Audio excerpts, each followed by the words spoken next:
कहाँ हो सखी? हम गायक गायकन के लिए एक सवाल करत है। कवन कैसन सवाल बा सखी? ई जवन हम कहा जात है एक सवाल के जवाब क्यों दे दे तो बबू राम जौनपुरी अनिल लाहरी की तरफ से भारी पुरस्कार मिले। ई बात बा। हाँ तनी तो करा सखी करा न कैसन सवाल बा? सुना।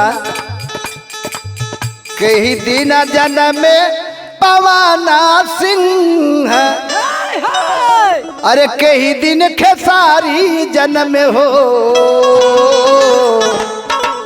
अरे सखिया के ही दिन जन्म बीज लालत, के ही दिन दिने सजन में हो।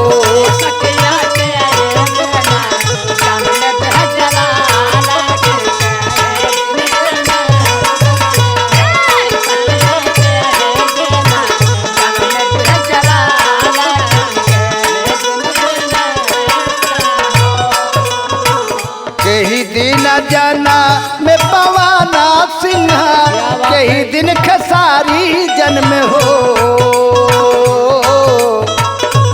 सखिया के ही दिन जन्म बीज लालत, के ही दिन दिने सजन में हो। सवाल है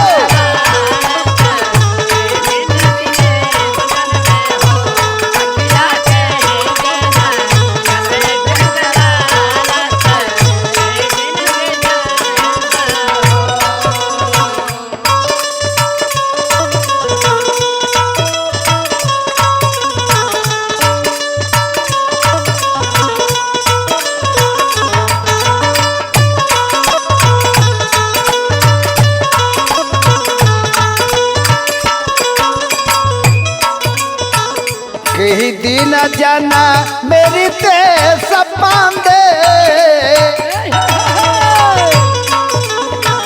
कही दिन दिवाकर जन्म हो, सखिया के ही दिन कल्लू जना माल, के ही दिन मनोज जन्म हो।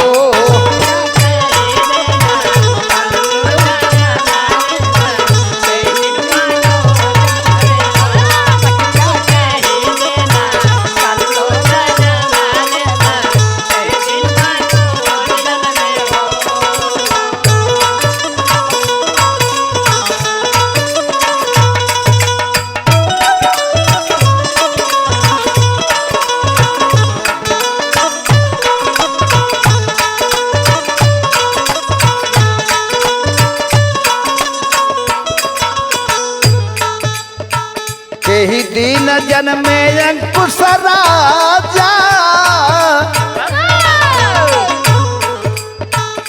कही दिन समर सिंह जन्म हो, सखिया कही दिन कविता जना मालिक, गुड्डू बबू कहिया जन्म हो।